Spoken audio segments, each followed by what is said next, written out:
ഇസ്രായേലും പാലസ്തീനും യുദ്ധമൊക്കെ ഭയങ്കരമായ ഒരു മൂർധന്യാവസ്ഥയിൽ ഇപ്പോൾ നിൽക്കുകയാണ്. ഇനി അവിടെ എന്തൊക്കെ സംഭവിക്കും എന്നുള്ളത് വളരെ പ്രസിദ്ധമായ ഒരു ചോദ്യമാണ്. ഈ യുദ്ധത്തിനെല്ലാം തിരശ്ശീല വീഴുമോ എന്നൊരു ചോദ്യം ഇപ്പോഴും നിലനിൽക്കുന്ന സമയത്ത് പുതിയതായി അധികാരത്തിലെത്തുന്ന അമേരിക്കൻ പ്രസിഡന്റ് ട്രംപിന്റെ അധികാരം എത്രത്തോളമാണ് ഈ യുദ്ധത്തെ അവസാനിപ്പിക്കാൻ സഹായിക്കുന്നതെന്നുള്ളത് വളരെ പ്രധാനപ്പെട്ട ഒരു ചോദ്യമായി മാറി. എന്നാൽ അതിനെയെല്ലാം വെല്ലുവിളിച്ചുകൊണ്ട്, അതായത് ട്രംപ് സ്ഥാനമേൽക്കുന്നതിന് മുമ്പ് ഒരു അവസാനഘട്ട പരിശ്രമത്തിന് വേണ്ടി ഒരുങ്ങുകയാണ് ജോ ബൈഡൻ. അമേരിക്കയുടെ പ്രസിഡന്റ് സ്ഥാനം പോകുന്നതിന് തൊട്ടു മുമ്പ് തന്നെ ഇത്തരത്തിലുള്ള ഒരു നീക്കം ഇപ്പോൾ ഇസ്രായേലിനും പാലസ്തീനുമെതിരെ ജോ ബൈഡൻ പ്രയോഗിക്കുന്നത് എന്ത് രാഷ്ട്രീയ ബോധത്തോടെയാണ് എന്നുള്ളൊരു ചോദ്യം വളരെ പ്രസിദ്ധമാണ്. കാരണം ഇനി ഒന്നും ചെയ്യാൻ സാധിക്കാത്ത ഒരു അവസ്ഥയിലേക്കാണ് ജോ ബൈഡൻ ഇപ്പോൾ എത്തിയിരിക്കുന്നത്. പ്രായം കൊണ്ടും ഭരണം കൊണ്ടും ജോ ബൈഡൻ ഇപ്പോൾ അതിര് കടന്നിരിക്കുകയാണ്. അതിനാൽ തന്നെ പാലസ്തീൻ ഇസ്രായേൽ യുദ്ധത്തിലേക്ക് ജോ ബൈഡന്റെ ഒരു സ്വാധീനം എത്രത്തോളം ചെലുത്താൻ സാധിക്കും എന്നുള്ളതും വളരെ പ്രധാനപ്പെട്ട ചോദ്യമാണ്. വേറൊരു പ്രധാനപ്പെട്ട ഘടകമാണ് ഇലക്ഷന് ശേഷം ആരും മുഴങ്ങി കേൾക്കാത്ത ഒരു പേരാണ് കമല.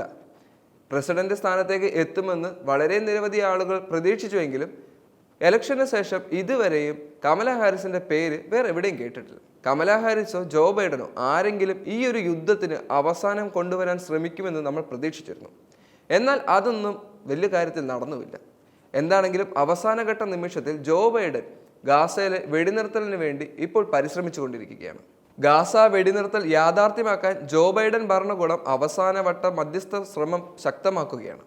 2 ആഴ്ചയ്ക്കകം പ്രഖ്യാപനം ഉണ്ടാകുമെന്നാണ് ശ്രമമെന്നും US state secretary Antony Blinken പറയുകയും ചെയ്തു. ദോഹയിൽ തുടരുന്ന ചർച്ചയിൽ ഇസ്രായേൽ പ്രതിനിധികൾ പങ്കെടുക്കുകയും ചെയ്യുന്നുണ്ട്. മൊസാദ് തലവൻ ഡേവിഡ് ബെർണിയ കൂടി താമസിയാതെ ദോഹയിലെത്തുമെന്ന് റിപ്പോർട്ടുകൾ സൂചിപ്പിക്കുന്നു. 20-നകം ബന്ദികളെ മോചിപ്പിക്കണമെന്ന അന്ത്യശാസനം ഇതിനിടെ നിയുക്ത പ്രസിഡന്റ് ഡൊണാൾഡ് ട്രംപും നൽകിയിട്ടുണ്ട്. വെടിനിർത്തൽ കരാറായാൽ ആദ്യഘട്ടത്തിൽ മോചിപ്പിക്കേണ്ട 34 ബന്ദികളുടെ ഇസ്രായേൽ നൽകിയ പട്ടിക അംഗീകരിച്ചതായി ഹമാസിന്റെ വക്താവ് പ്രമുഖ മാധ്യമങ്ങളോട് പറയുകയും ചെയ്തിട്ടുണ്ട്. വനിതാ സൈനികരും പ്രായമായവരുമാണ് ഈ പട്ടികയിലെ പ്രധാനികൾ. ഇത് സംബന്ധിച്ച് ഇസ്രായേൽ പ്രധാനമന്ത്രി ബെഞ്ചമിൻ നെതന്യാഹുവിന്റെ ഓഫീസ് ഇതുവരെയും പ്രതികരിച്ചിട്ടുമില്ല. എന്താണെങ്കിലും അമേരിക്ക വഴി ഈ ഇസ്രായേൽ പാലസ്തീൻ യുദ്ധം അവസാനിക്കുമെന്ന് തന്നെ നമുക്ക് പ്രതീക്ഷിക്കാം.